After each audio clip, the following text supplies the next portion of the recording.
Welcome to Nobody Told Me.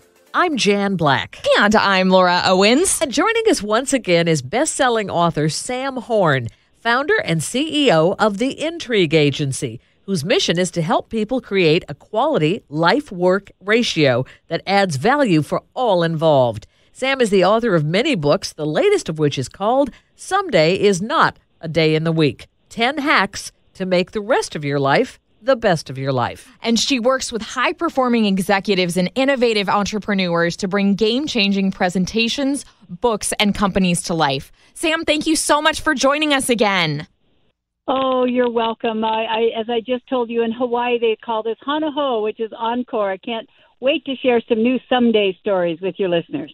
You work with top people in many, many different fields to help them communicate more clearly. What's typically the first thing that you have to fix when they come to you? The first thing we fix is the first 60 seconds, because in a world of goldfish have longer attention spans than we do, 9 seconds goldfish, 8 seconds human beings. If we don't grab them from the get-go, we have lost them at hello. So as you may know, I'm the pitch coach for Springboard Enterprises, and we have helped female entrepreneurs get $8.8 billion in funding. So Springboard sponsors something called the Dolphin Tank, which is a kinder, gentler version of the Shark Tank. Now, this was at the Long Beach Convention Center, and I had an opportunity to look over the business plans in advance. And here was a woman who was trying to get funding for a hook you put in your car to hang your purse on. And I'm thinking, really? You're trying to get money for a hook? But she was so smart. Now, this was a ballroom, probably sat 5,000 people. There were maybe 1,000 people there, all scattered around the room. Many were in conversation or had their nose buried in their digital device. But Carrie Carter was so smart. She had hauled a full-size car seat into the convention center. When it was her turn, she hauled that car seat up to the front of the ballroom. By the time she got there, everybody was looking at her because she had created curiosity. It was those heads were snapping up from those cell phones. So she put her purse and her keys and her cell phone on the car seat, and then she put her hands like on an imaginary driving wheel, and here's what she said. Have you ever been driving along? You had to stop all of a sudden, and your keys and your cell phone fell off the seat, and you're scrounging around trying to find them while you're trying to have one hand on the wheel driving. Imagine never having to do that again. A man stood up in the audience. He said, I'll take two, one for my wife, one for my daughter. And I thought, she went from really to I'll take two in 30 seconds. Now, here's exactly what she did. Number one, she made us look. She used a prop that created curiosity, because if we're not looking, we're not listening. Second thing she did, she put us in the scene of the problem she was solving with have you ever questions. Have you ever done this? Have this ever happened to you? It is one of the quickest ways to get a yes from people. And then the third thing that she did is by saying you never imagine never having to worry about that again, people are going, I'll take two. It's like, who wouldn't want that? Because that word imagine, now they're picturing your point. They are seeing not having to worry about this again. So here is a way that you can turn infobesity into intrigue all in 60 seconds or less. Wow. I'm intrigued by the fact that you say hard work is not the secret to success. Oh, so Jan, isn't it interesting in our society when we ask people, how are you doing? A lot of times they say, oh, I'm so busy, right? Mm-hmm. Mm-hmm. And we equate busy and hard work as being successful. I must be important because I have so much to do. It's almost a way of impressing other people and ourselves that we are working hard, and we think that working hard is the holy grail. But are people who are working hard really happy? I'll give you a quick example of this, is that I was just talking with a client who is the CEO Whisperer of Australia. And he was so successful is that he was consulting 6 days a week and then trying to put all of his household chores and his time with his wife, cram it in on Sunday. And he and his wife had always wanted to move out to the country. And their plan was, in 2 years' time, we'll do this. In 2 years' time, we'll do this. And he realized that he was working hard, but at the sacrifice of what he valued most. So do you have time to do a little quiz right now, and our listeners as well, that can tell us if we're working too hard? Sure. Okay. If you have a piece of paper, put a vertical line down the center of that paper. Mm-hmm. Now, on the left at the top of the column, write true priorities. Okay. And now for everyone who's listening, just write down your top 5 priorities.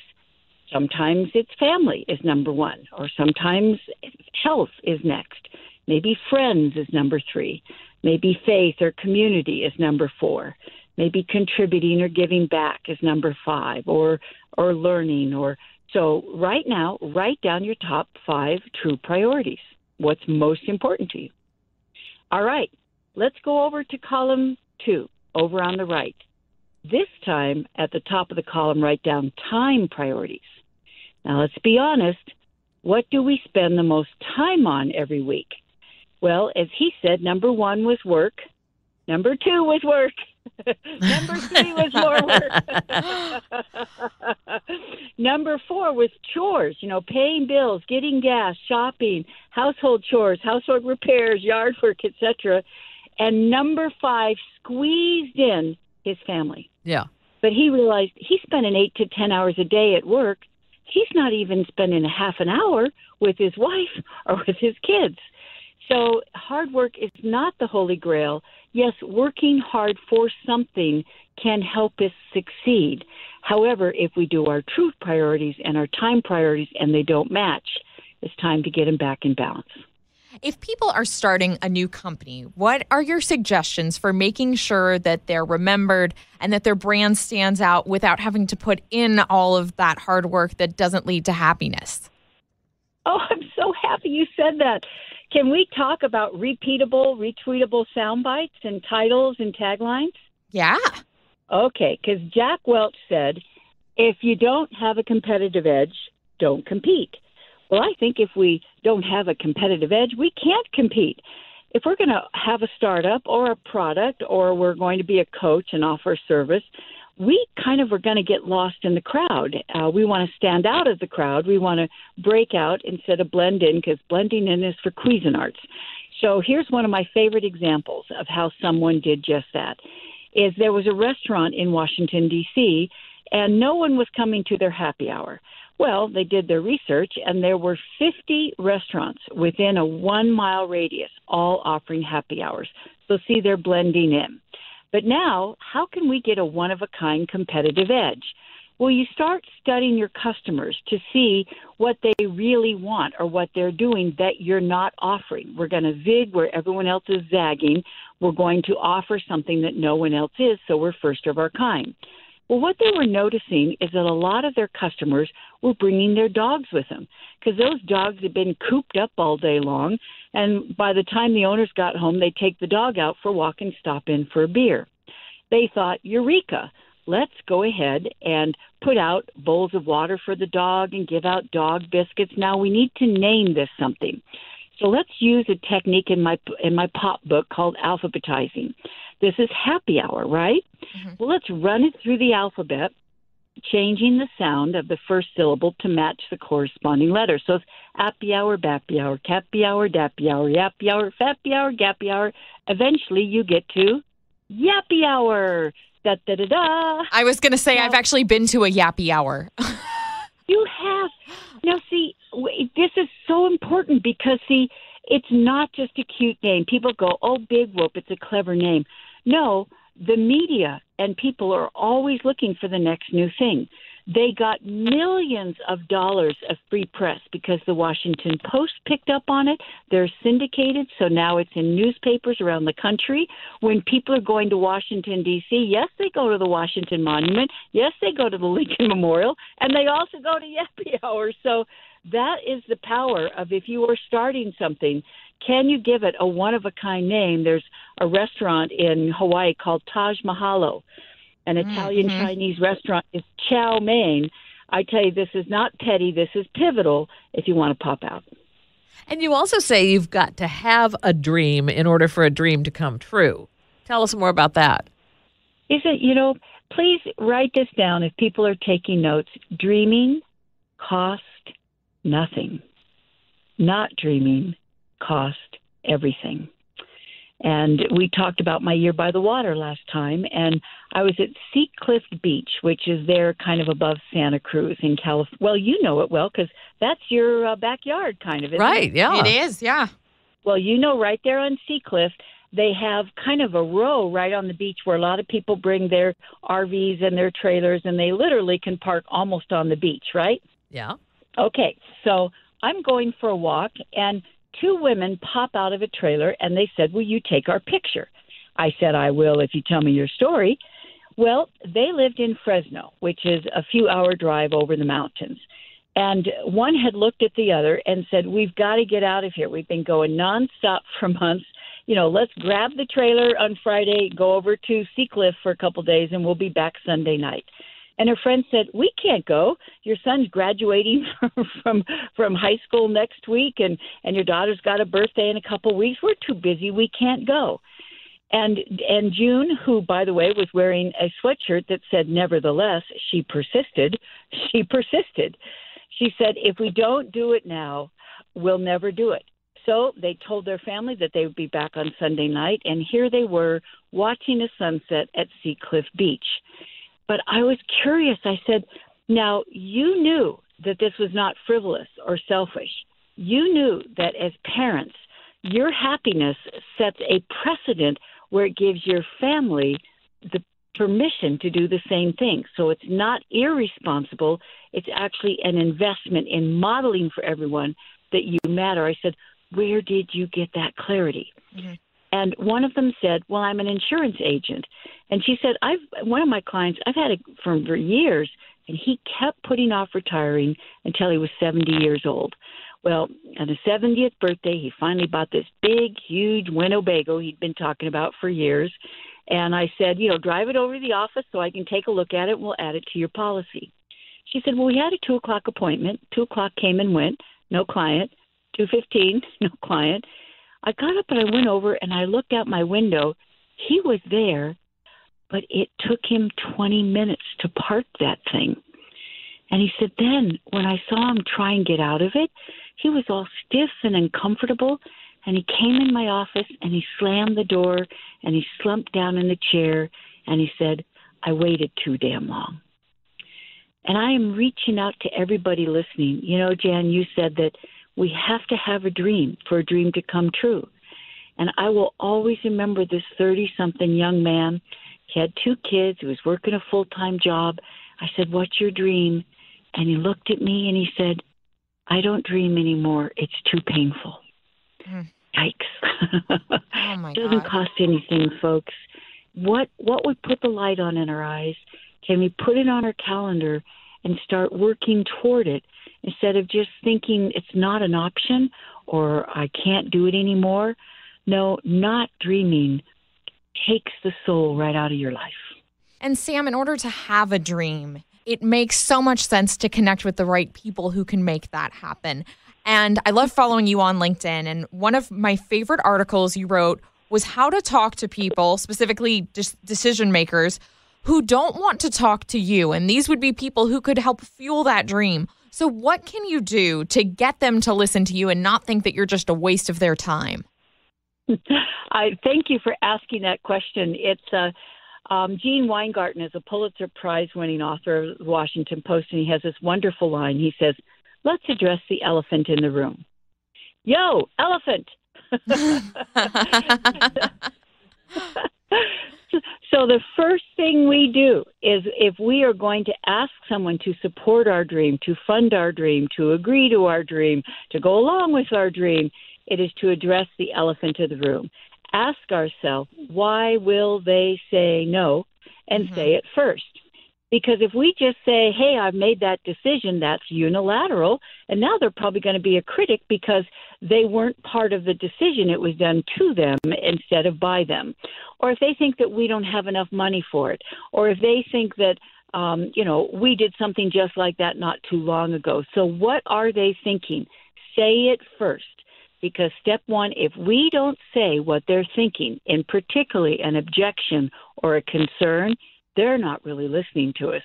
They're waiting for us to stop talking so they can tell us why it won't work. And now the second thing is to use the word and. In Tung Fu, we talk about that word but creates conflicts. Well, I hear what you're saying, but, it's like, well, I know it's important to you, but. It's like, well, we'd agreed to that, but. That word but, if we are disagreeing with someone, it's because that word creates an adversarial me against you, right, wrong conversation. Mm-hmm. So substitute it with and. I know it's important to you, and how are we going to afford this? It's like, yes, we agreed to that, and your mom's sick, and how can we make sure she gets taken care of? Do you see how the word and advances conversations instead of anchoring them in an argument, right? Absolutely. And when you say but, it's like you stop listening because now you're just waiting to respond. Whereas if you say and, I just feel like you're a lot more likely to have a good response. I totally see that.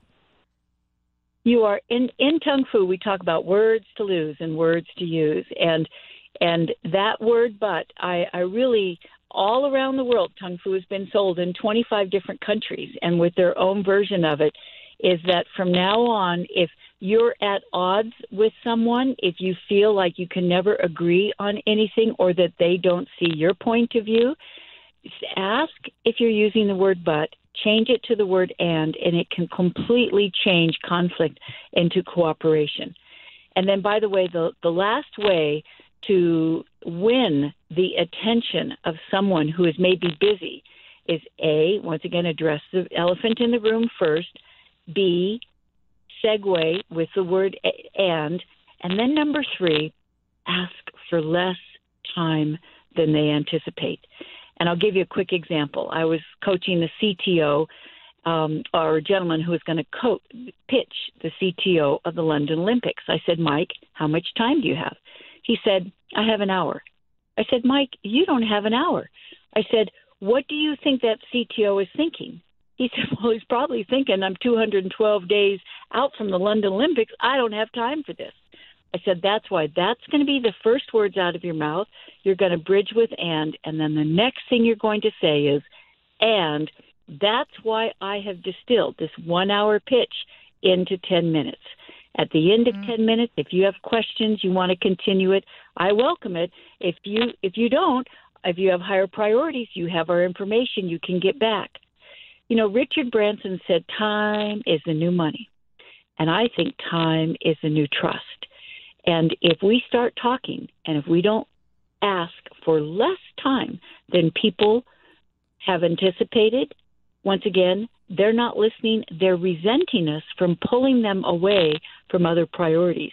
If we say, may I have 2 minutes of your time, or in the next 5 minutes I can point out where we actually can afford this, now they're listening and they're respecting us because we're respecting how busy they are. Another interesting blog post that you recently did is why never to end a talk with thank you and what to do instead. Tell us more about that. Oh, well, it is. And by the way, I know we have a lot of women and women entrepreneurs and leaders and female founders and managers listening. So here is an example. Is that, once again, a woman was pitching, and I said, Marcia, we're going to give you a competitive edge. Because do you know how most people end a presentation or even a report at a meeting or a funding pitch? Thank you for listening. Talk about leaving money on the table. So here's what Marcia said, and then we'll unpack it so that anyone listening the next time you end a presentation, you're going to be the one they remember. You're going to be the one they talk to afterwards. You're going to be the one they say yes to. Here's what Marcia said. Once again, I'm Marcia. I'm the one with the white spiky hair. At our next break, I'm going to be at our booth out in the lobby over by the piano. If you would like a product demonstration, if you'd like to talk to our CTO about our patent pending, if you'd like to talk with our CMO about how we're going to scale with social media, we'll be out at our booth by the piano. Look forward to seeing you at 2:30. I love that. And now, why do you love it?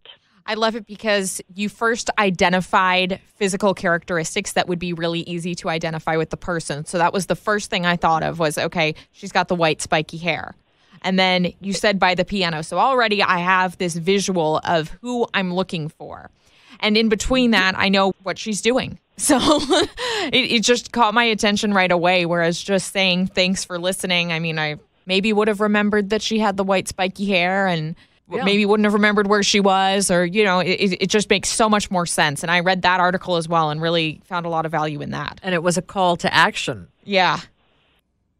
See, you have all pinpointed exactly what was happening here, and I'll give you a recent example of how I spoke at an event in Washington, D.C., and I was one of the first speakers.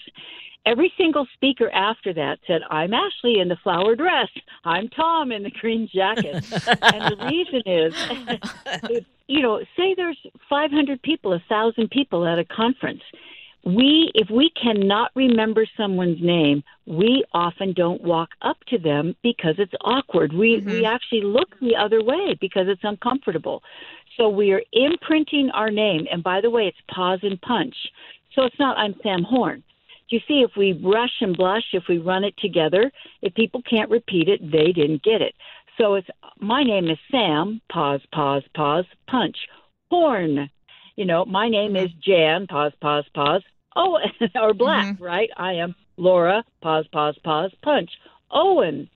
Because now people can repeat it after hearing it once. Now, we always say where we're going to be. Because after a presentation or something, people may go to get a drink or to lunch or, they may come up front. But see, if you're up front, maybe 10 people are there, but everybody else is out in the halls. So you want to say, at lunch, I'm going to be, as you walk into the ballroom, at the far table on the back right, or I'll be back in this area the first week in July, or I'll be in my office from 1 till 3. You are planting a where and when that they can continue the conversation, which dramatically increases the likelihood they will. Now given 3 action options. Not just if you have any questions. That's way too passive. No, what would give them incentive that they would relate to this? Say, oh, yeah, I actually would like that. So now they know who we are, where they can find us, and they have the motivation to want to find us and to continue that conversation. Sam, you work with people to prepare some great talks, and it seems like nowadays a lot of people are looking for gigs for public speaking because everybody has so much expertise on so many different fields. What are your ideas for getting into public speaking if somebody maybe doesn't have experience in that field but has a desire and a wealth of expertise in their field? I just love your questions. The very first one. Now, I bet you're familiar with Simon Sinek, right? Yes, with why? Absolutely, yes. Well, Simon has made a difference for many people, and I know him, and I certainly respect his work. And I have an additional way to start. If you want to speak, don't start with why, because sometimes that's generic. Maybe why you're a woman on a mission on this topic is because you feel it's important and you want to make a difference. Well, a lot of people feel that. So, see, that makes us generic. We don't want to be generic. We want to be genius. We don't want to be one of many. We want to be one of a kind. So I suggest you start with where. Here's one of my favorite examples of the difference it can make if you have an origin story, a signature story that puts us in the scene of where you became a man on a mission, where you became convinced that this was important and somebody had to do something about it, and that somebody might as well be you. So one of my clients is Marilyn King. And now Marilyn is from the Bay Area. She is an Olympic athlete, and she speaks on Olympian thinking. But you know all about Maslow's hierarchy of needs. And if you're down there in survival needs, if you're going through a difficult divorce, or if you can't pay your bills, or if you can't make payroll, you can't really think about Olympian thinking. That's just too distant, too lofty, right? Mm-hmm. So I said, Marilyn, start with where. Put me in the scene where you started your athletic career. Well, Marilyn grew up swimming, and she was very tall and lanky, and she said, we always swam the Y against the country club teams, and they always teased me mercilessly until the day I won all my races, and then they turned around and tried to recruit me. She said, it left such a sour taste in my mouth. I went home. I told my mom I quit. And my mom said, well, you can quit as long as you pick up a different sport. So I tried track. Well, at my first meet, I'm getting ready for an event, and the announcer comes on and says, we're holding the East Coast Championship for the pentathlon. We only have 2 contestants, and we need 3 to make it official. Would anyone here like to volunteer? Well, Marilyn looked at her coach. She didn't even know what the events were in the pentathlon, but she said, the worst I can do is be third on the East Coast. She tried it and she loved it. In fact, she went home afterwards and she started training on this abandoned track across the street from her house. Now, there's no coaches back there in her area for pentathlon. No one wants to train with her on this abandoned track. She gets a dog. She trains the dog to race. Now, you cannot make this stuff up. She has pictures of her and her dog. And I said, Marilyn, that's how you're going to start your presentation. That's how you're going to start the blog. Because, see, when we start with where, it is organic and original. Now people know where you're coming from, and when they know where, they start to care. So for all those people listening, if you want to write a book, if you want to speak on something, where? Put us in the scene where the lights went on and the band played and you decided that this was an important topic or somebody need to write about it. Put us in the scene of your where. That's when we'll start to care. And Sam, how important is humor in all of this? Yay, keep them coming. I'll always be grateful to Sandra Schrift because one of the very big first conventions I ever spoke for was Associated General Contractors of America. I mean, they get like 60,000 people at their convention, and Sandra Schrift ran the Podium Speakers Bureau. So I had an opportunity to speak on Tung Fu for them and confidence and concentrate. And afterwards, I debriefed the evaluations with her. And the evaluations were all very good. In particular, they talked about my content and how much value they had received. It was very actionable, etc. And then Sandra paused for a moment, and because I'd said, Sandra, this is wonderful. Do you have any suggestions on how I can improve? And she looked at me. She wanted to make sure I wanted the truth. And she said, you know, Sam, they will respect you if you are practical. And if you give actionable ideas, they will ask you back if you make them laugh. Oh, interesting. And isn't that? Because what her premise was is that many women are still trying to prove that they're smart enough and good enough that to earn their seat at the table. So in a way, we earn people's respect by being pragmatic, by having actionable ideas, and people appreciate that. However, if they enjoy themselves and like themselves and you're actionable, well, now it's 2 for 2. Mm-hmm. I'll give you a quick example of this. It's when I speak on Tung Fu, I talk about Fun Fu. And Fun Fu is how to handle difficult people without becoming one yourself. And it's how to handle hassles with humor. So here's an example, because people tell me, Sam, I'm not funny. I said, you don't have to be funny. Funny things happen around you. And if it makes you laugh, you'll be able to hook and hinge it back to the audience. They always want to know what's an example. Well, once again, you're in San Francisco area. You know those lazy sidewalks that are called in the United Terminal, those very long kind of people movers? Yes, right, sure. Okay. I'm on one of those. Here comes a very tall man walking in the opposite direction. I am sure he is at least 7 feet tall. There are people in front of me pointing at him and laughing. And I'm thinking, this is so rude. I cannot believe this. Well, when he got closer, I could see why they were laughing. He had on a T-shirt, and in very large letters it said, "No, I'm not a basketball player."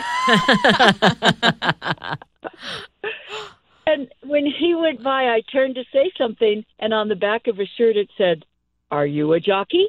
Oh, my God, that's great. And see, here's the thing. When I got to the end of the People Mover, I jumped off. I ran back and I said, this is brilliant. I said, how did you come up with these? And he said, oh, I didn't come up with these. My mom did. He said, I grew a foot between the time I was 13 and 16 years old. He said, I didn't even want to go outside because everyone's got to make a smart aleck remark. And my mom finally said, if you can't beat them, join them. He said, she's the one who made these shirts up for me. He said, this is nothing. I've got a whole drawer full of these at home. My favorite one says, I'm 6'13", and the weather up here's fine. But here's the point. He said, ever since I've started wearing these shirts, I have had fun with my height instead of being frustrated by my height. So see, that story goes right into Tung Fu because now we hook and hinge back to people. Everyone listening, when something funny happens, don't just tell the joke or relate what happened. Now hook and hinge back. Has something ever like that happened to you? Because what I do with that story is I ask, what are you sensitive about? What do people say that gets under your skin? Well, you can be frustrated by it or you can have fun with it. How can you come up with a comeback so you're never tongue-tied or tongue-twisted? So see, from now on, when something funny happens to or around you, immediately think, how is this relevant to this topic or to what I'm going to speak about or write about? Share it, hook and hinge it back to the audience so it's relevant for them. And that's how you integrate humor, and people will like you a lot more if you don't give just actionable ideas. You have that saving grace of good humor. That's an absolutely great idea, and it's so simple and fun as well. And Sam, you are so full of all these amazing stories and great wisdom for anybody, whether or not they want to get into public speaking or improve their brand. You're just full of all this great advice. We've asked you this question before. We're going to ask it again.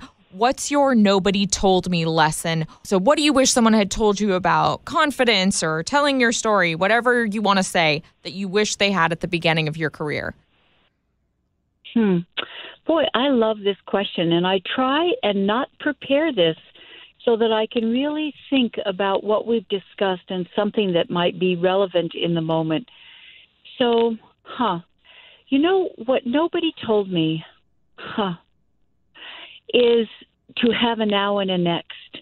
And I get to share something that just happened yesterday is, last year when I was in Hawaii, I was working with a client, and I was on Maui, and she said, oh, are you going to see Ram Dass?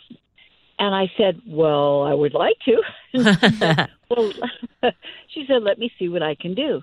Well, the next day the phone rings, and it's 10 o'clock, and she said, Ram Dass will be at Cam 1 of the beaches there in Kihei, at 10:15. If you want to see him, go now.